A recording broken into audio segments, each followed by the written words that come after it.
Kia ora tātou and welcome to our panel on organic waste this evening as part of the Rotorua Green Drinks series of talks that we run throughout the year. This talk is hosted by Sustainable Backyards Bay of Plenty. Thank you very much. In honour of Sustainable Backyards Month, which is all of March. So the topic for tonight is how do we deal with organic waste on a large scale? All kinds of organic waste. Myself personally, I'm an organic market gardener in Rotorua. We have a small market garden and we do practice composting at the household level and the farm level.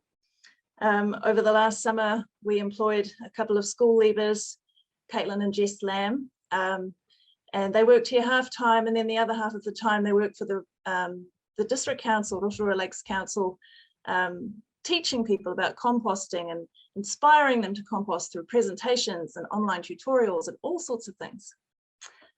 So these two twins are true eco-warrior princesses, and they're totally inspirational, but not everyone's going to be as good as Kaitlyn and Jess. And we basically, what do we do for the rest of us who aren't as motivated or don't have a system set up at home? That's the question we were asking ourselves when we invited the speakers for tonight. We've got three experts who are going to share with us their systems approach to managing organic waste. So first of all, I'll let them speak in order, in a particular order, and then I'll take your questions at the end. There'll be three presentations. The first is from Alzbeta Bouskova from Ecogas, talking about anaerobic digestion. The second will be Prashant Praveen from our Rotorua Lakes Council, talking about solutions for a district-wide food and green waste collection that will then be aerobically composted at an industrial scale. And finally, we'll have Liam Prince from the Rubbish Trip, who's also the compost manager at Skycycle Urban Farm in Wellington, who's going to be covering more decentralized approaches, local approaches, circular economy solutions to organic waste. So I'm really excited to hear what they all have to say. As I said earlier, I'll be taking your questions to be asked at the end. So in terms of the Zoom etiquette, we'll keep everyone on mute and the screen isn't shared so that we can concentrate on the speakers. If you have questions, please find the chat box and write them in there. And then I can pose those questions to the speakers at the end. So if there's any problems with that, then hopefully you can find your way around, get some help with the chat window. You might be able to put your hand up to alert me to the fact if you can't quite work that one out. But without any further ado, I'm going to invite Alzbeta Bouskova from Ecogas to begin. And she's going to share her screen so you can all see the wonderful presentation she's made for tonight.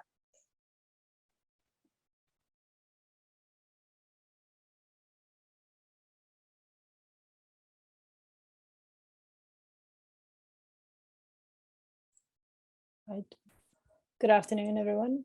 My name is Alzbeta and I represent Ecogas. And I'm incredibly grateful for the opportunity to be here tonight and talk about something that I'm extremely passionate about and share some, I suppose, learnings that I've gathered throughout my professional career and invite you to our first full-scale processing facility for organic waste, at least virtually, if not in person. So welcome to Ecogas. And let me share a few slides with you. So Ecogas as a business aims to recover valuable resources from organic waste.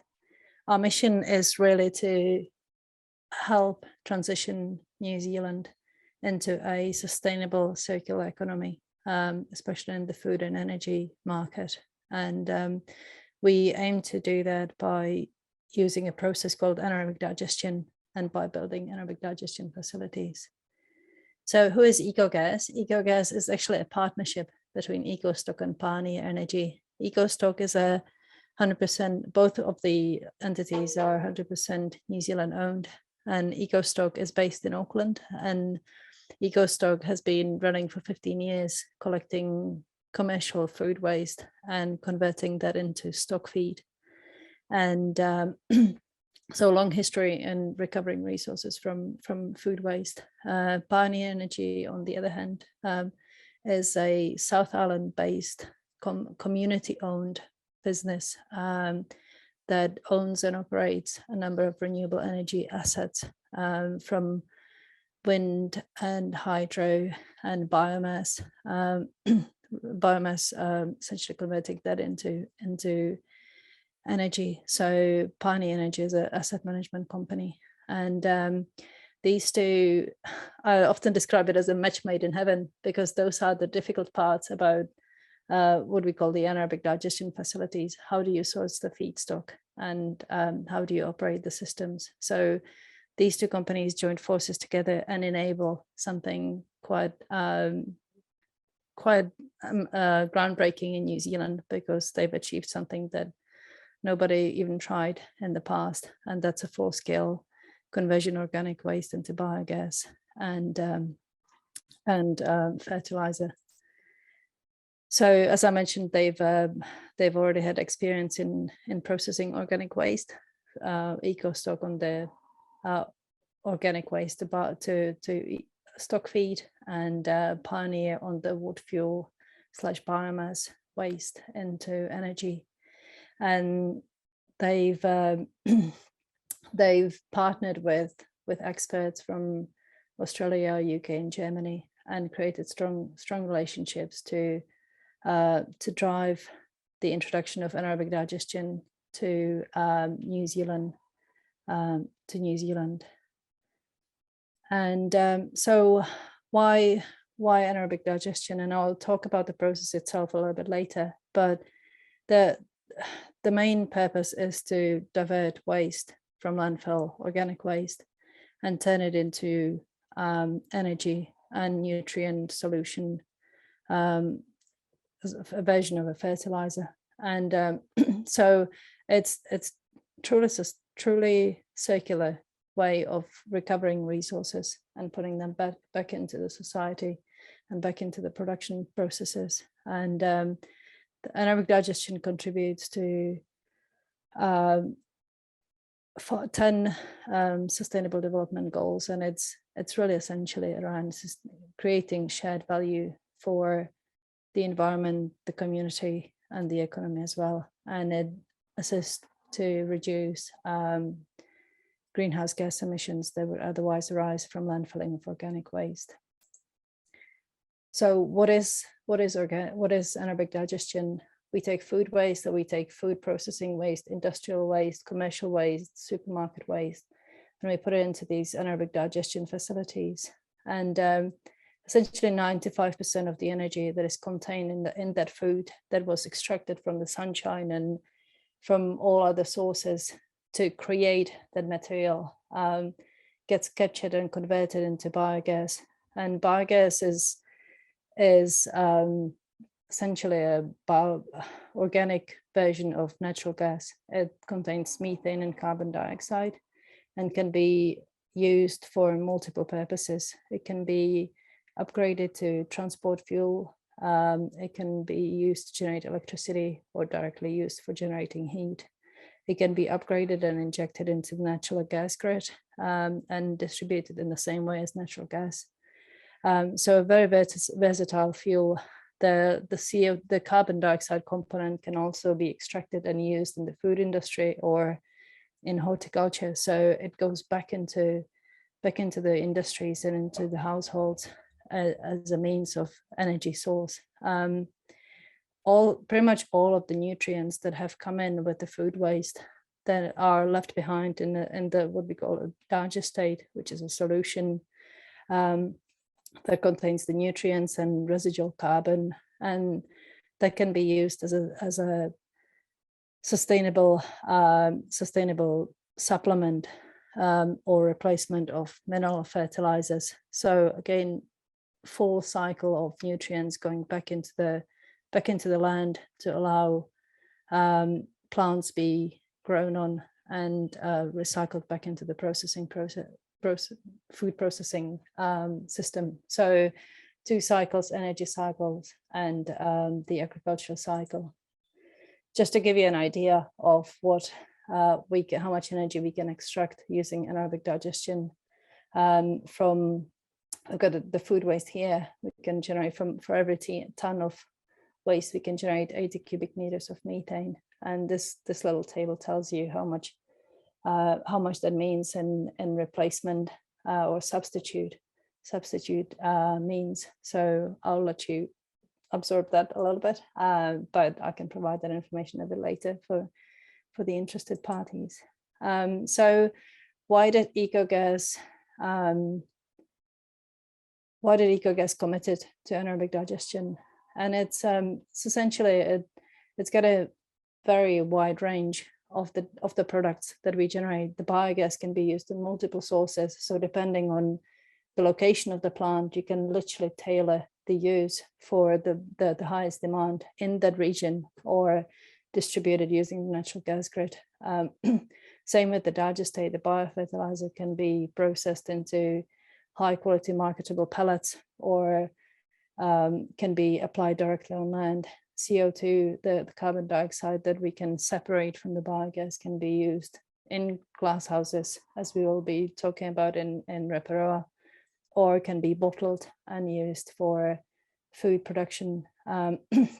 It's an environmentally secure process. So although we are dealing with food waste, everything is essentially encapsulated either in processing buildings or inside the digesters. So very little odor gets emitted from these processes. And there's everything is essentially contained in pipes and tanks and vessels. And so it's a very environmentally secure process.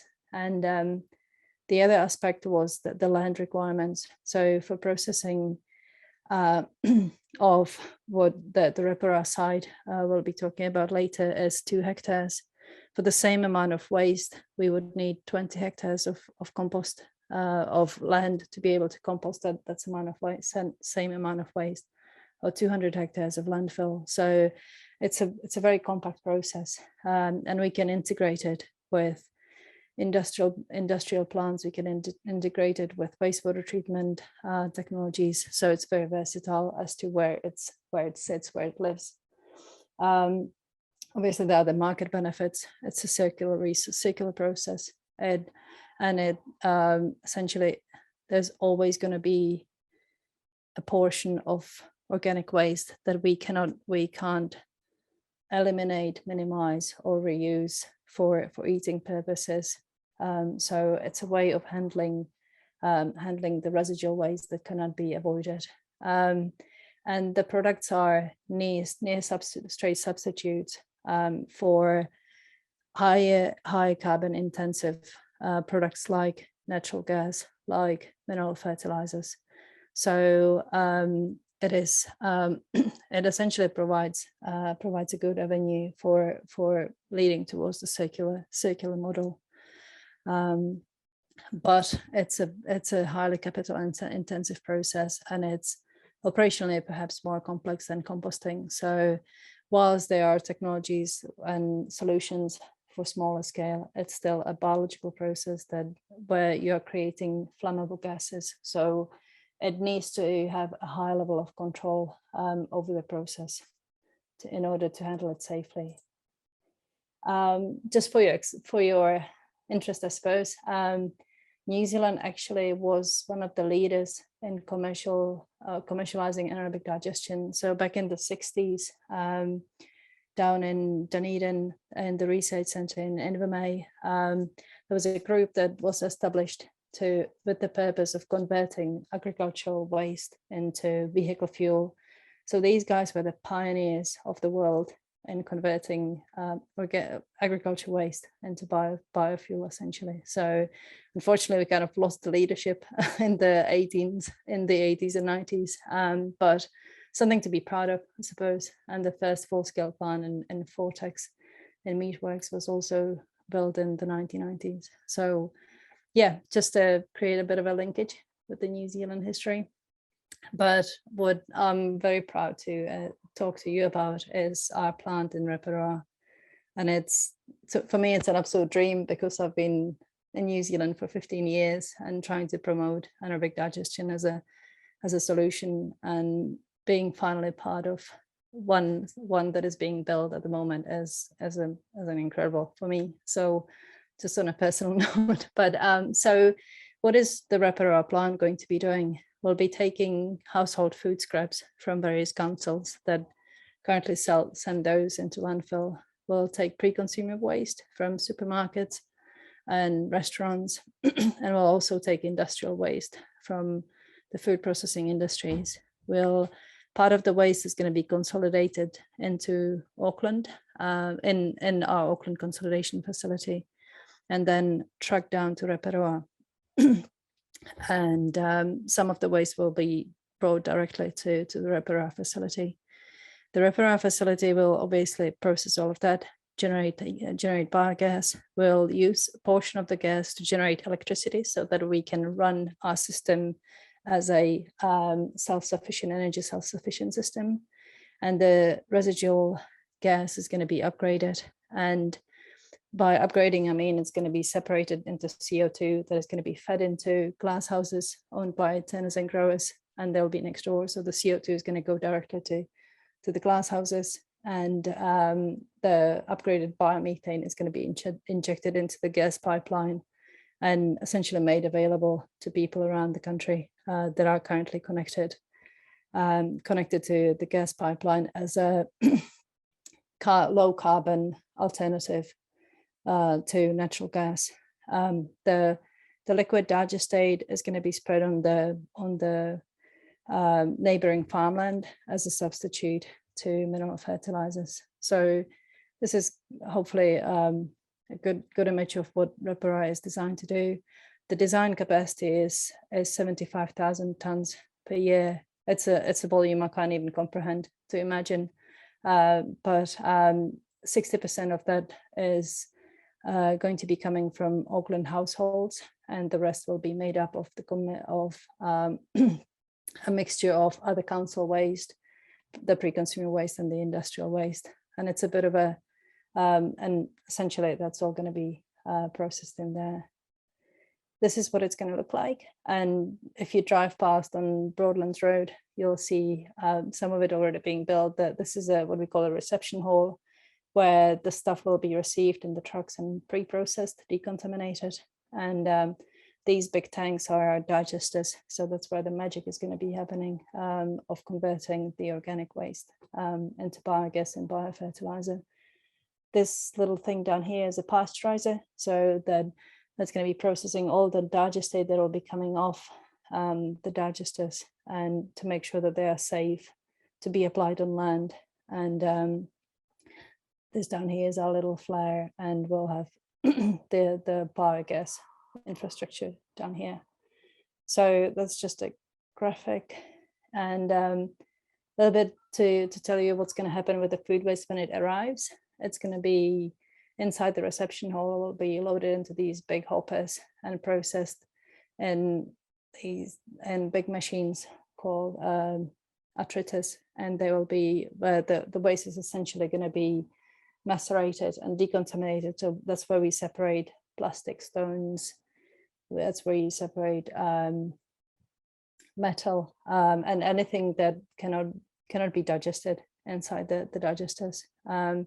The rejected material will be essentially squeezed to a really tight pack and baled, and that in the first instance is going to go into landfill. But we are working with our waste suppliers to minimize the amount of contamination that we'll receive with the waste, but also how can we separate the degradable part potentially of the rejected waste.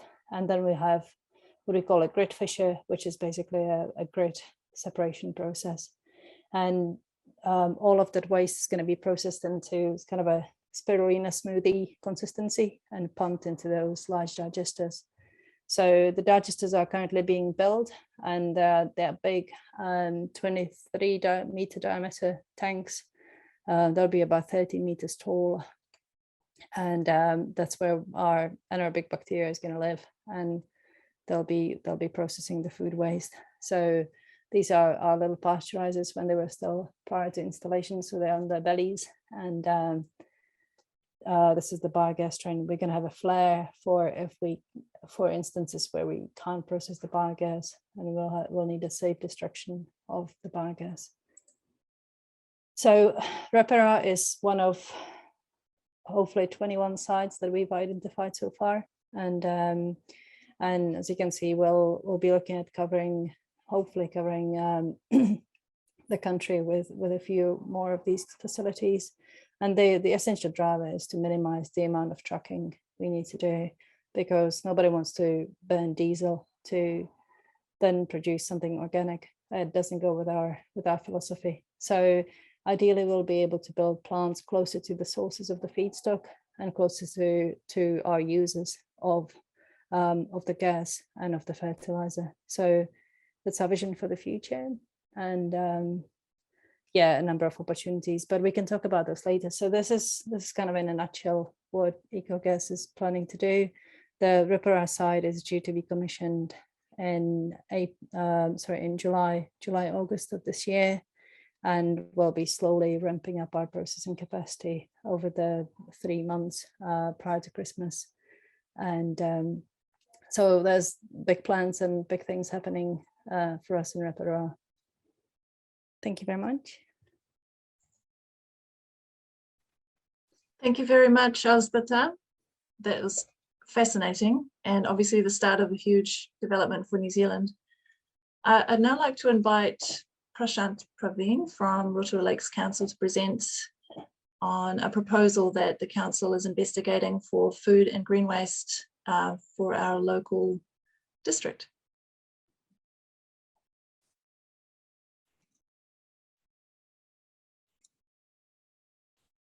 Thank you, Jenny.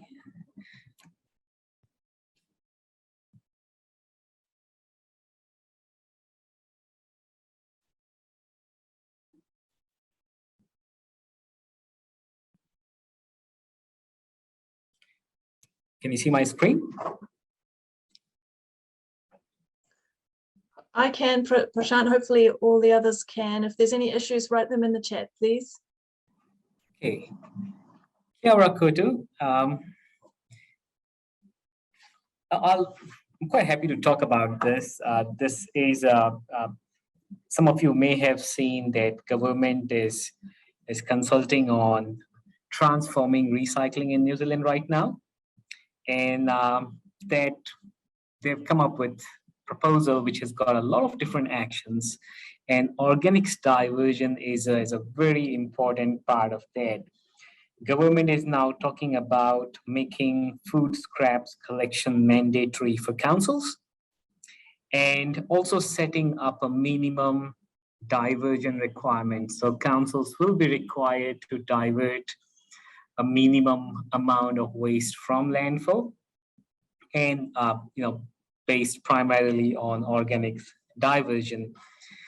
We started planning organics diversion last year sometime, and the reason was that councils have to prepare a waste management and minimization plan every 6 years, and our current waste management plan, it has got organics diversion as one of the actions.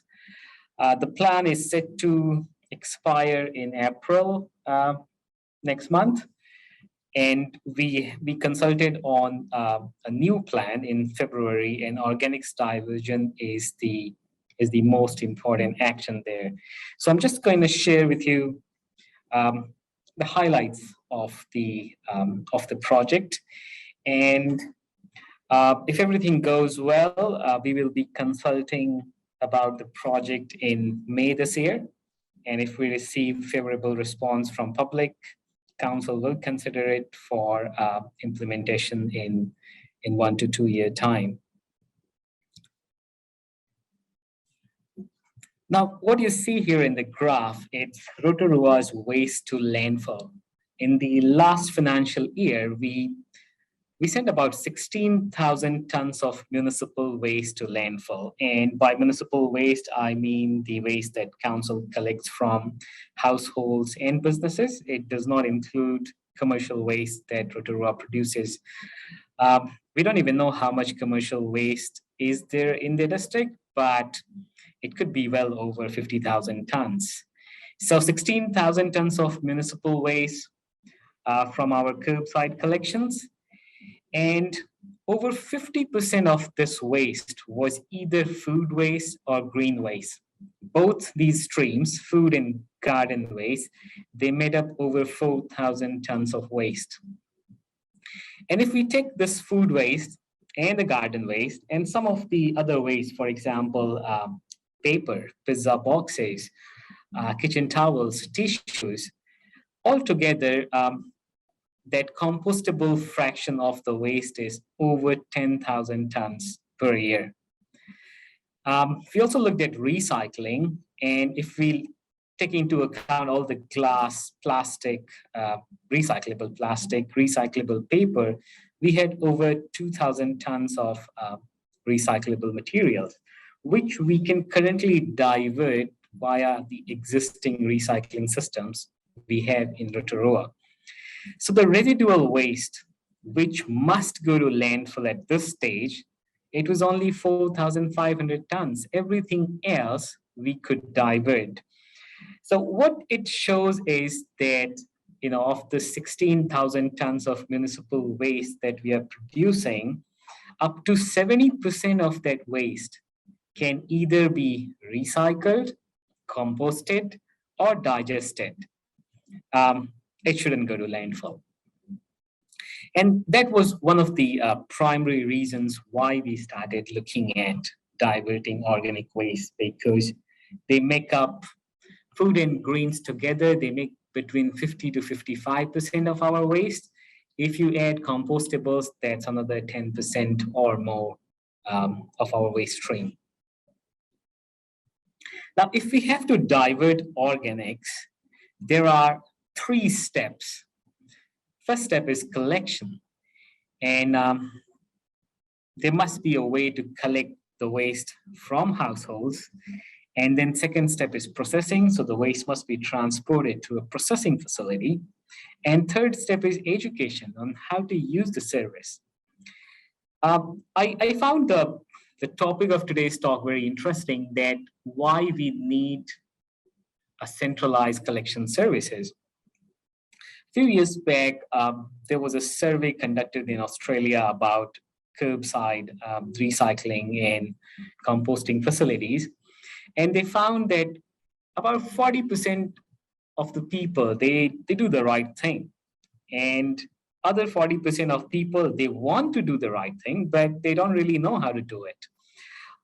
Then there was 10% of the population which doesn't care, no matter how much you train them.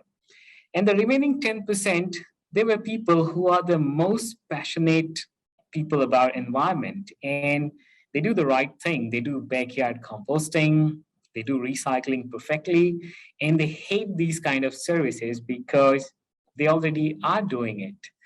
So, but other than those 10% who are into composting and other recycling practices, and other 10% who don't care, there are 80% people who need some kind of service. Either they don't have time, or they don't know well enough, or they think more can be done. If I give my example, I do composting and worm farming, but there are a lot of things that I can't compost at home, or I can't feed to worms. Includes rice and bread, meat, most of the citrus. And also my worm farm, it gets overloaded if within the same week I eat a watermelon and I cut a whole cauliflower. This is too much for my small worm farm. So a curbside collection services, or a centralized collection and disposal facility, it alleviates those problems. And it's for everyone. It's easy to do, doesn't take much time. Most of the people would find it appealing, and we have seen recently the case in Tauranga and Hamilton, it has started very well with strong public support. So that's the collection part. Processing, I'm not going to talk much about processing, mainly because I knew that Alzbeta is going to present before me. And but there are mainly two kind of technologies that we have in New Zealand. One is anaerobic digestion, and we've got only one plant that's being constructed in Rotorua. And the second method is composting, which is very popular in New Zealand. Education is critical because when we provide these services, we want people to know what's right, what's not, what items can be placed in organics diversion bin, what cannot, and that can make all the differences, because if people don't know what to put along with food, that means the waste that's going to a processing facility is going to be highly contaminated, and then a large part of it will end up in the landfill. So collection option was most important when we started project planning. And one of the questions that we asked ourselves was, what do we collect? And we considered 4 different options.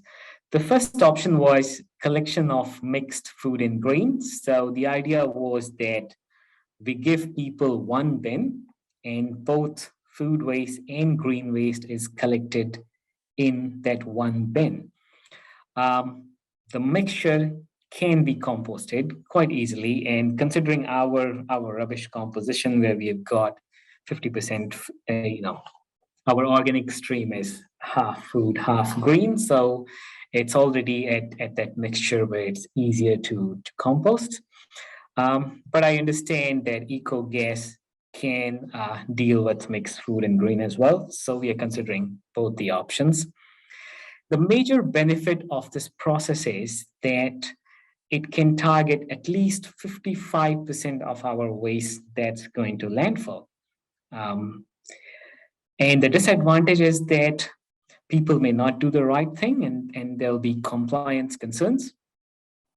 In New Zealand, Christchurch City Council has been doing FOGO for over 15 years, I think, and service is going quite well.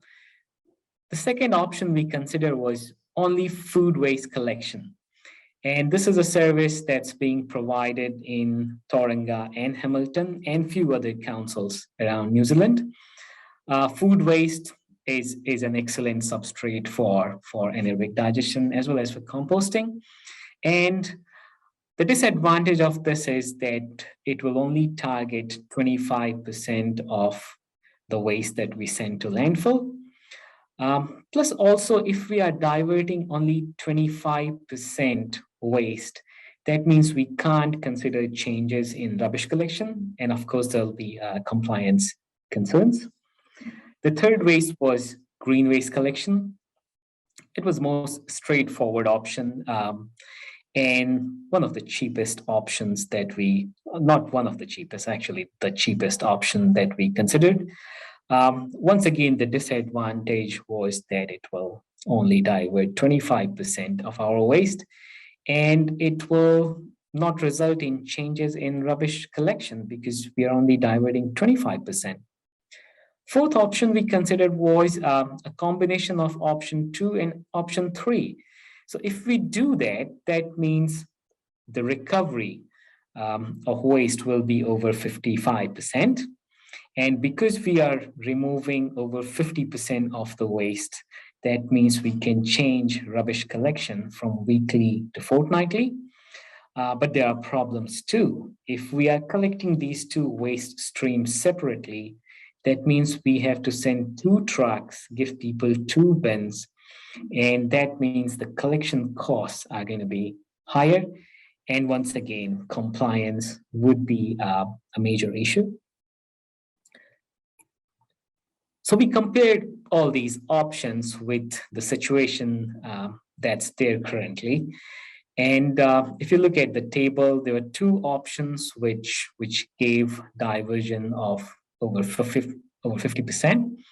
I've not included cost data here, but option 4, the cost was quite high.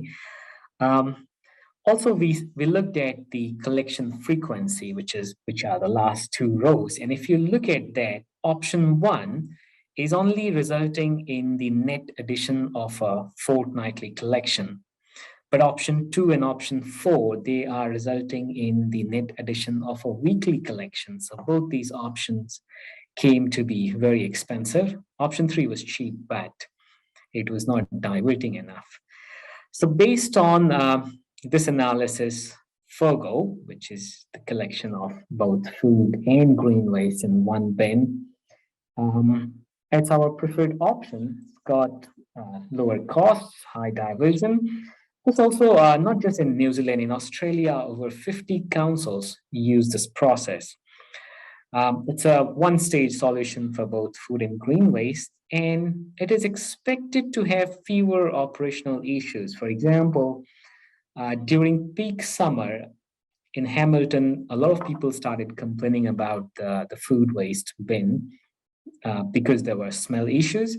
But in a FOGO bin where you keep food and cover it up with green waste, that problem may be mitigated.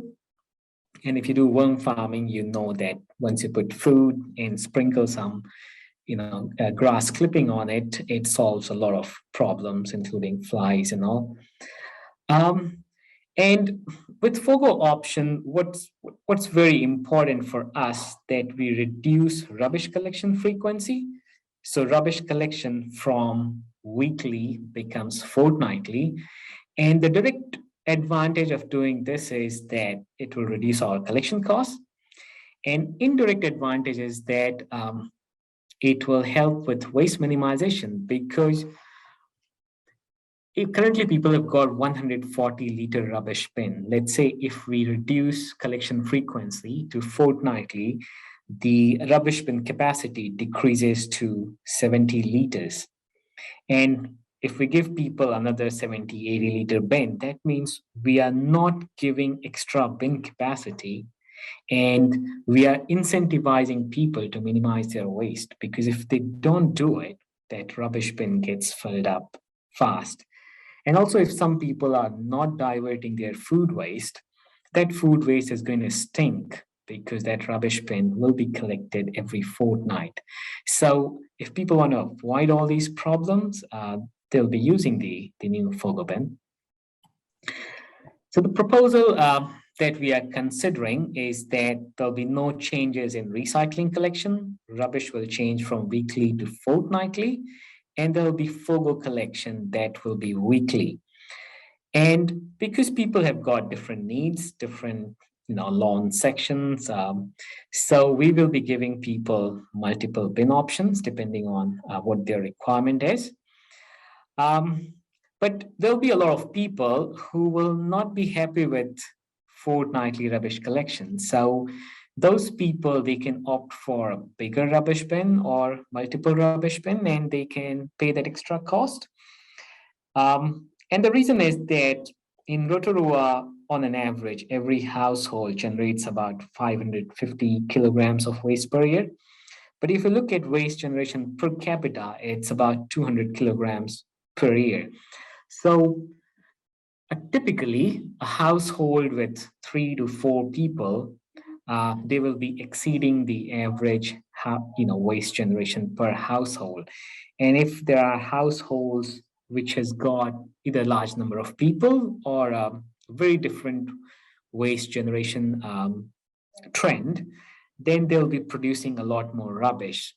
So, for example, a household with young kids who are wearing diapers. So if you got 2 kids who are diaper wearing age, that bin is going to fill up fast. So what we will tell people is that if you are generating more rubbish than what a typical household generates, you should be paying for that extra rubbish. And this message will be consistent to the message that central government is giving around waste ownership. So if it's your waste, you should be paying for the disposal.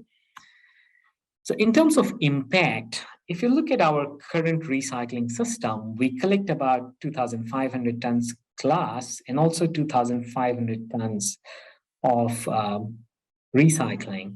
But Fogo Bin has got the potential to divert over 8,000 tons per year of material from landfill. But this is just municipal. If we start this service, we are talking about creating a new infrastructure for waste collection.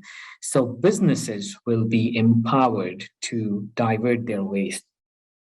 And if you look at government policies around landfills and how the landfill taxes are being increased year on year. So by 2024, 2025, we expect the landfilling cost will be over $250 a ton. But if we are going to compost food waste, we expect that pricing to be less than $150 a ton. So businesses might benefit financially by, diverting their food waste. So the actual diversion will be a lot more than 8,000 tons per year.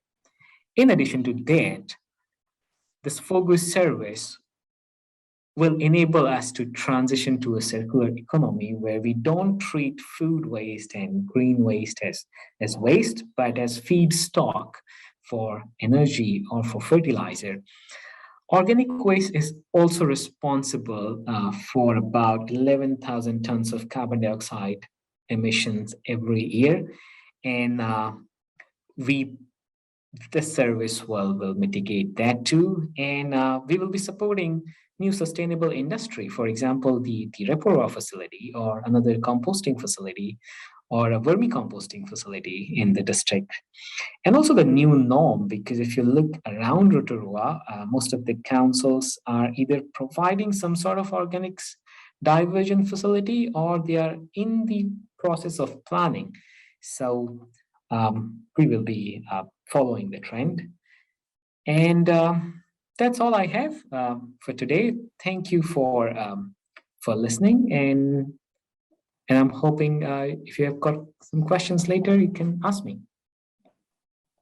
Thank you very much, Praveen, Prashant. And we do have questions rolling in, so I'm wanting to make sure that we allow some time to answer them at the end. We do have our third speaker coming up now, Liam Prince from The Rubbish Trip and Skycycle Urban Farm.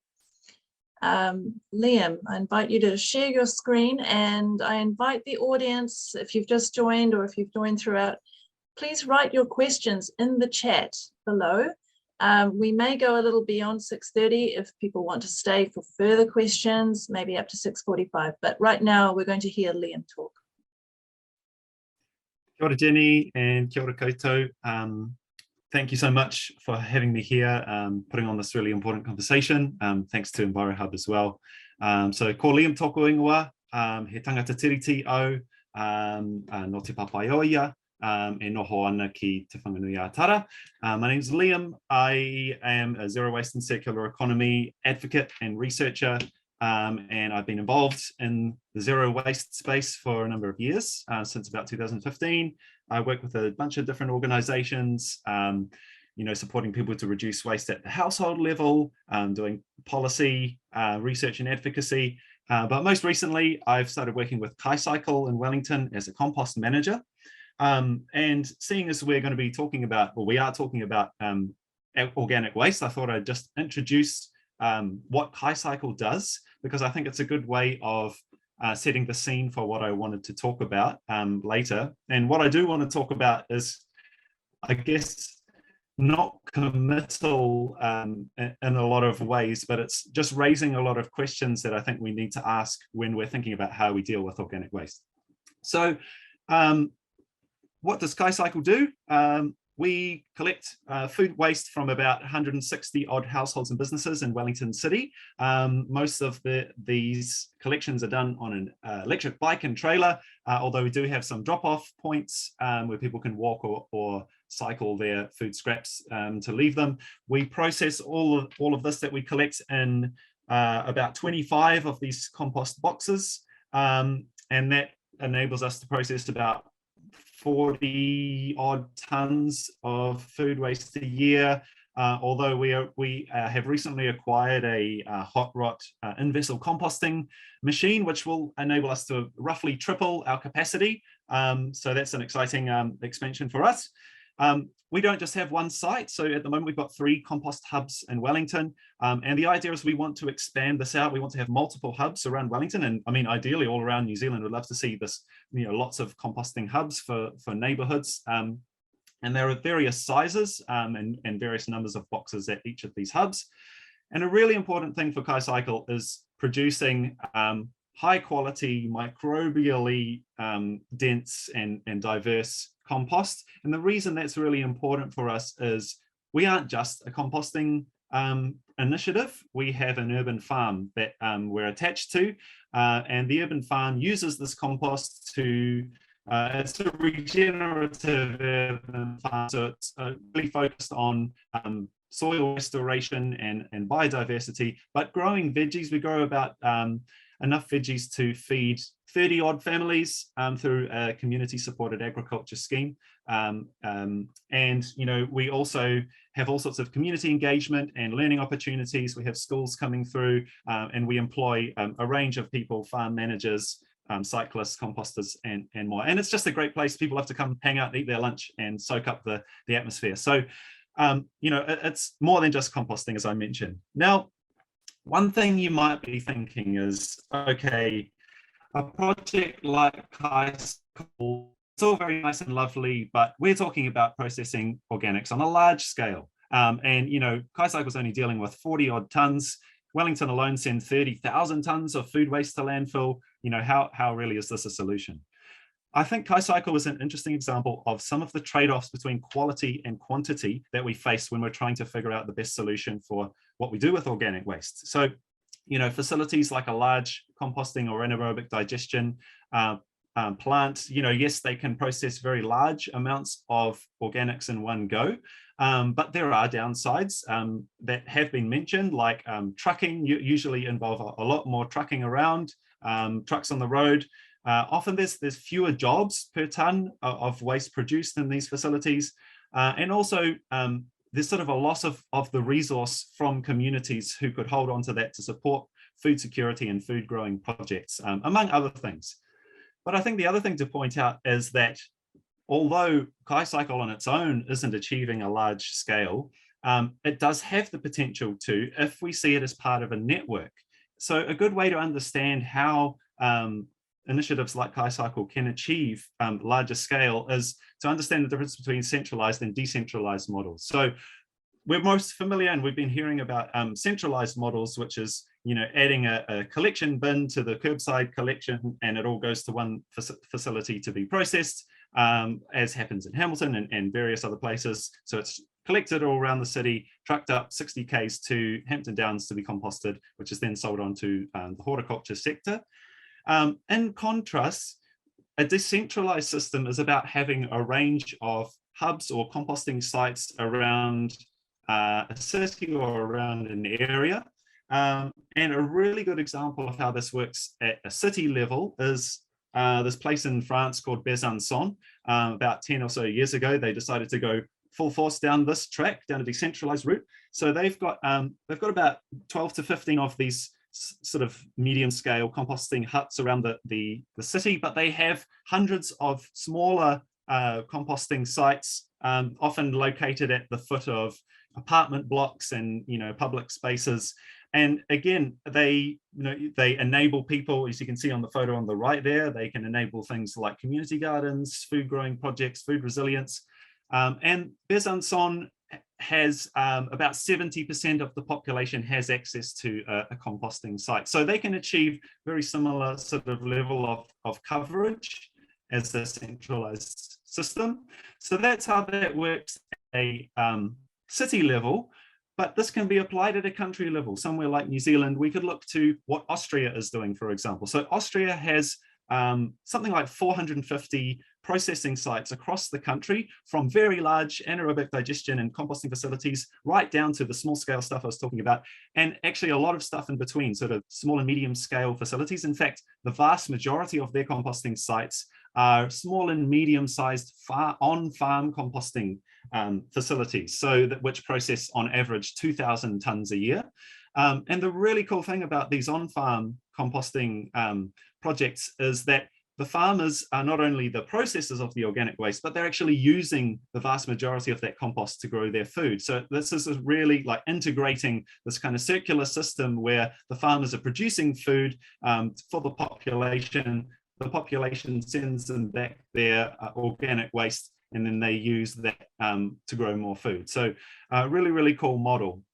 Now, if we entertain this idea of a decentralized network model like these European examples have, then we can look at, not just, the options we've been talking about so far, anaerobic digestion and composting, but there are many different things. And in fact, people often talk about composting as if it's one thing, but there are so many different types. There's box composting, windrow composting, aerated static pile composting, inoculated static pile composting, in-vessel composting, vermicomposting or worm farming. There are many, many different types. And then, if we could branch out even further, we could look at thermal treatment processes like incineration, pyrolysis and gasification, or biofuel production of organic waste. These raise a whole sort of, other set of issues that I won't go into, or even innovative things like breeding black soldier fly larvae, which can be used as stock food, and using food waste to feed them. So there are all sorts of, if we start to look outside the box, there are all sorts of innovative and different types of we could be looking at. So the thing is, all of these different methods have different implications that we need to consider. What's the scale that they can take? What is the climate change implications? What's the benefits to soil, to food systems? What are the economics and the costs? And what is the community engagement potential as well? And for me, I think there are sort of 4 key issues that we need to ask when we're assessing all these different options. So climate change, we've heard, it's a big one because organic waste and landfill producing methane emissions, but we've got to look beyond just the methane emissions. We've got to look at, does the system support reducing food waste at source before we even think about what we do with it once it becomes waste? What are the offsets we can use? Are they offsetting in other energy? And also, how does that compare to other forms of renewable energy? And also the carbon sequestration potential of the system that we have in place is very important. And that leads to the next point, which is soil restoration. Where in New Zealand, we are losing a lot of soil to erosion and from land use in New Zealand. So it's really important that we get organics back into the soil. So what system is going to support increasing our soil carbon and soil structure, and also improve the biodiversity of soil. And that ties into farming and food systems. So how is our system going to support food security and food sovereignty? Can it help to offset synthetic fertilizers and imported feed? And ultimately, is it going to support more sustainable and regenerative agriculture systems so that we can shift away from, harmful intensive agriculture? And also there are cost and economic questions that we need to consider too. Is a particular system that we go for, does it have the potential to lock us into one way of doing things that makes it very difficult to change if we decide we want to do something else? And also, how does it support a just transition in terms of climate change, in terms of equitable job opportunities and new innovations? So I think those are some of the key issues. And, they're interconnected. They are difficult to balance, which is, again, why I think we need to think far more widely than, which one technology is going to be the answer to our problems. It's not about one or the other, or one size fits all. All of these systems will have their place, but we need to start thinking about them in terms of how they work in a network, so we can more carefully balance the pros and cons and get the best outcomes. Now, this isn't going to happen because one council or one company or one community decides that they have the best solution. But we are going to need a broader overview to see how the pieces can fit together best. That's going to require some leadership from central government to develop like a broad organic waste or bioeconomy strategy or plan. Now, so there is some work happening at central government on this, particularly through things like the emissions reduction plan and the waste strategy. And of course, we just heard recently about the consultation that's happening at the moment to require food waste collection. But I think we really need to look at more deeply at what the role of organic waste is in a circular economy, if that's where we're trying to head, because we might get stuck on single issues like methane emissions from landfill. It is a problem, but we have a whole wide range of issues that we're facing, from soil health, how do we support regenerative farming, food security, and a just transition that we need to consider and integrate into this thinking too. So that's about it from me. But just to say, if you're interested to read more, I published a report last year commissioned by Greenpeace, which goes into some of these details, and also pick up more on our websites here, and you can email me if you're interested to. So anyway, thanks everyone, and look forward to a discussion. Oh, thank you so much, Liam. It was delivered very elegantly and time efficiently. Thank you. I'm feeling really proud of my Austrian heritage right now. So I've curated the questions in the chat, and I think that we have at least 4 different questions that we can cover in the next short while. And then if you have any, maybe 5, if you have any further ones, then do put them in the chat. But we're probably going to have to finish up 6:45-ish, maybe 10 to 7. The first question is for Alzbeta from Nelson Harper. Alzbeta, I've been following this project for a while and it's pretty incredible. I'm wondering if you've calculated the combustible fuel required for freight from out of the regions, and is this negligible to how much gas will be produced? Do you have any plans for renewable fuel options for freight? Thank you for the question, and thank you for asking it, because I can imagine it's been on everybody's minds here.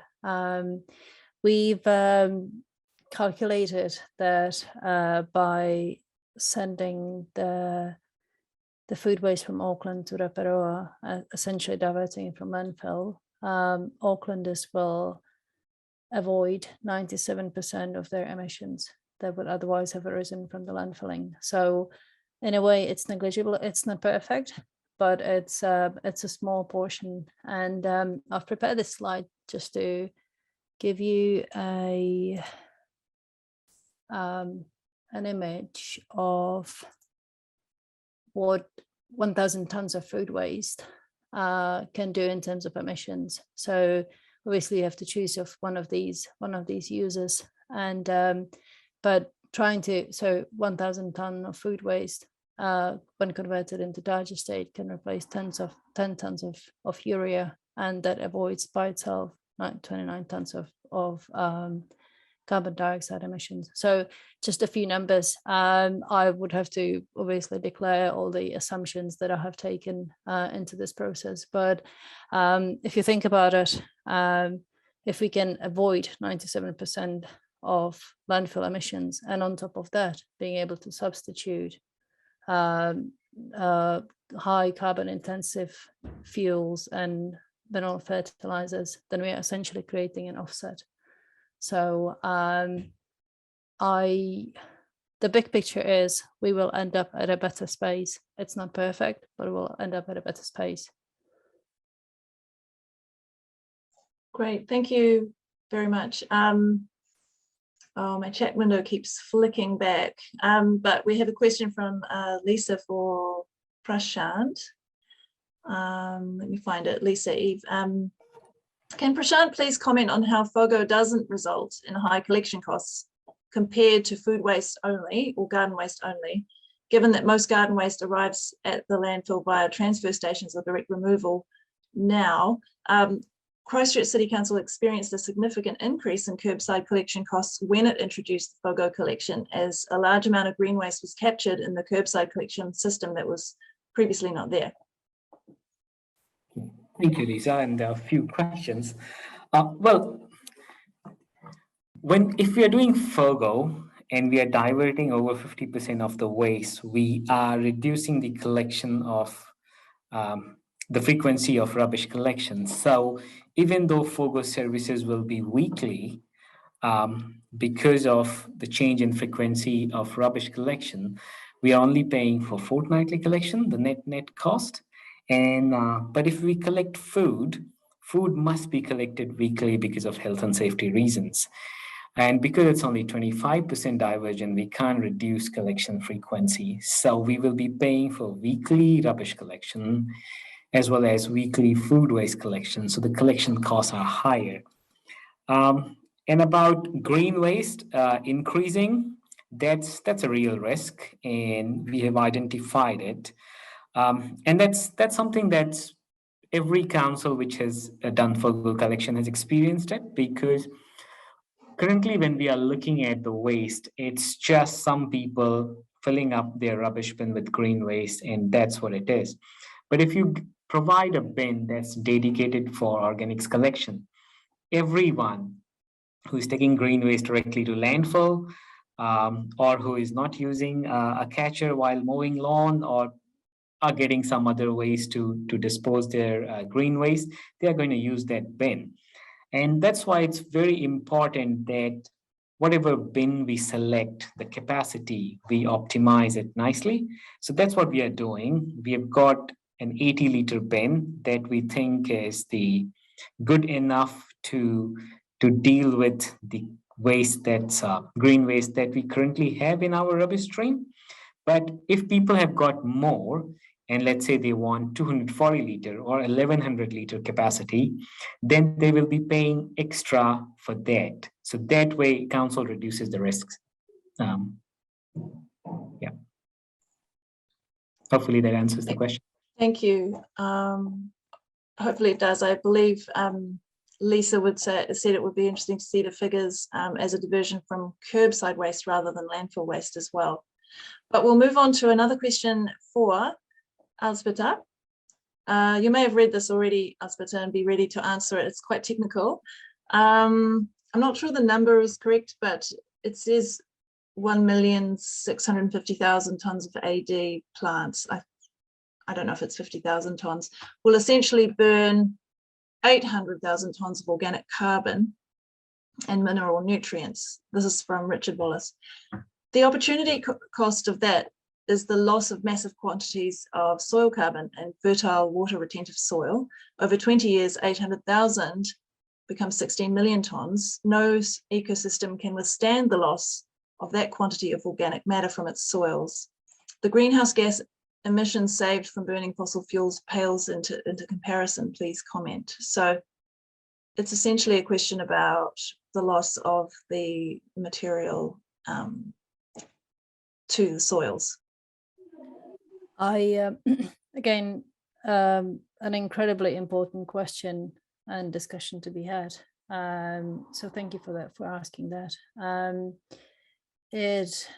It is true that we are converting organic carbon into fuel, which then substitutes fossil fuel. In my mind, what we are trying to achieve is a balance, right? So by the plants that are grown on the soil and extract the nutrients, if then converted into compost, that's absolutely essentially the ideal avenue, and I would not argue about that. What we are saying is that both composting and AD processes are most suitable for different types of waste. So AD is obviously suitable for more liquid waste, composting for plant-based, higher dry matter waste. In terms of returning carbon to soil, yes, most of the carbon is stripped, and we're returning only a small portion of the carbon. But again, it's a step level change. to a better space than what we are doing right now. I'm a big advocate for decentralized treatment, and you might have seen one of my talks about decentralized wastewater treatment a couple of weeks ago. I am an absolute advocate of decentralized community-based systems, and hopefully AD will get to a space where this is going to become economical as well on a smaller scale. But I also believe that waste or food waste that some energy had to be put into to be produced, like milk, dairy, cheese, we need to somehow be able to extract that energy and return it back into the system. If we are dealing with pure plant-based system that has just grown, then definitely needs to go to compost. So different technologies more suitable for different wastes, and both of the technologies are highly complementary and need to exist alongside of each other rather than competing against each other. I hope that kind of answered the question. Thank you. I think it does reinforce that there are many different alternative pathways, as evidenced by Liam's talk on the example of Austria that has some anaerobic digestion facilities and some large-scale composting and quite a lot of decentralized collections. So Richard also makes a further comment, which is more of a social comment about the cost of vegetables going up and how it's better for people to grow their own, and that there is a lack of an ability to opt out of the AD collection in Auckland, I'm assuming. So, you know, there's definitely further discussions to be had on that. Not sure you can answer that one though, Alzbeta, because you're at the processing end. So I'm going to move on to another question from Lisa, which is further down. Oh no, actually, I'll change to a new person, Barbara Robson. Prashant, you're being asked if you've investigated Mainoke large-scale worm farming operation as a solution for the region's organic waste. They're operating in Taupo. So have you looked at that, Prashant? Yes, we have. Currently, we send all our biosolids to cover out for vermicomposting. So we know it's a very effective method, and we are in touch with Mainoke. They recently did trial with our night market food diversion, and Mainoke helped us with processing. So yes, it's really good process, and we are considering it along with AD and traditional composting. Good, yeah. A comment from Lisa to a question asking Liam to comment from Lisa Eve. Many of us that have been working in the waste industry for decades have been trying in so many different ways to get community level food waste diversion systems off the ground. What do you think are the barriers to making this work in New Zealand, and how do we resolve them? And a similar query from Sandra Goodwin, you know, about the how easy is it to get this up and running? Yeah, thanks Lisa for the question, and Sandra for your question too. I think, as you know, as many of you probably know very well, that it's been so cheap to landfill our organics up till now, until we've started raising the waste disposal levy.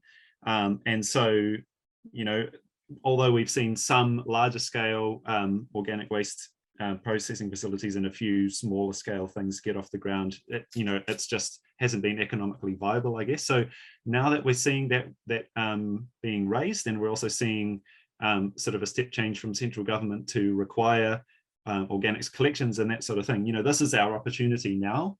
And I think in the next 10 years or so, and I think what's really important is that often, you know, when councils tender out a collection or a processing contract, you know, it's much easier for councils to deal with just one, you know, large company, I suppose, who can just deal with it all. So it does become complicated to try to you know, support.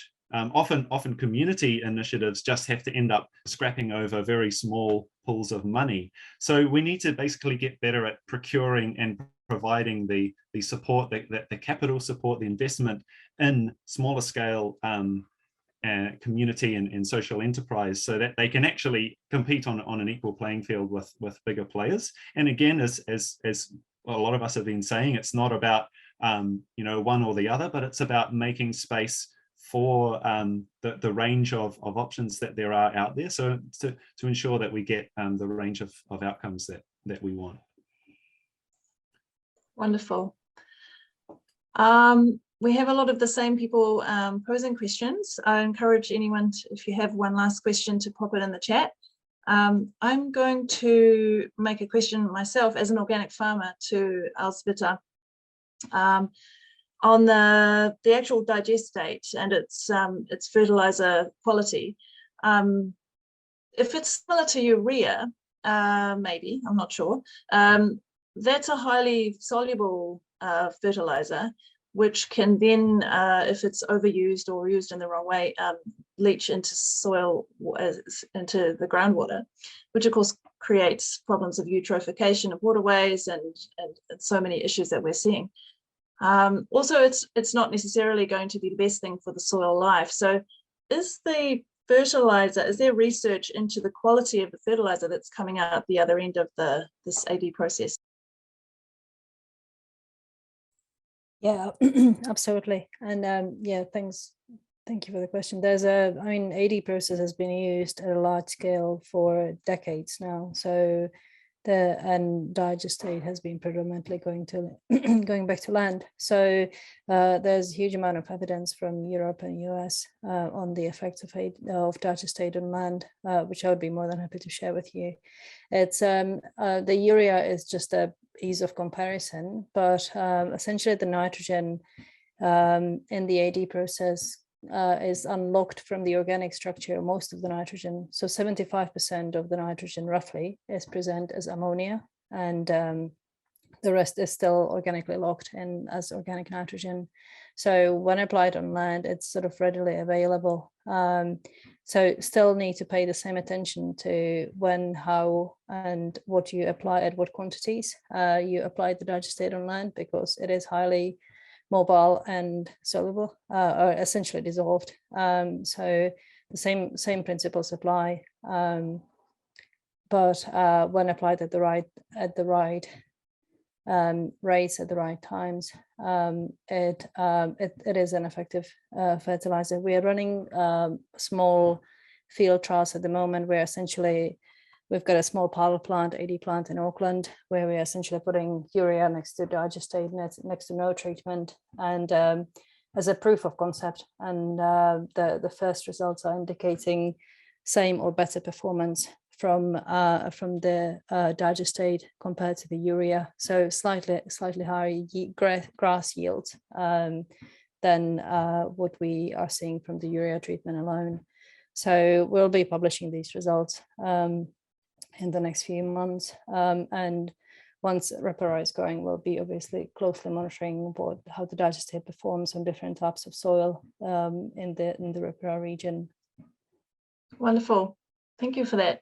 I'd be very interested to see the results, and I would also love to see a comparison of urea and digestate and compost, and maybe look at the soil microbial health of those pieces of ground as well.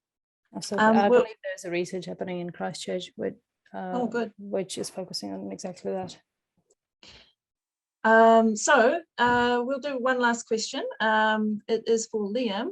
Liam, do you know how the town in France overcame the barriers to really have some success in getting this decentralized compost collection system organized? Yeah, great. I was just typing my answer into the chat, so good to be able to speak my answer. But thanks for that question, Jenny. I think one thing I totally forgot to mention was that actually that whole system is run and supported by the local government. So I think it was 10 years or so ago, they had an old incinerator that was, either they decided they had to upgrade it or close it. They decided to close it and go down a much more ambitious waste minimization path.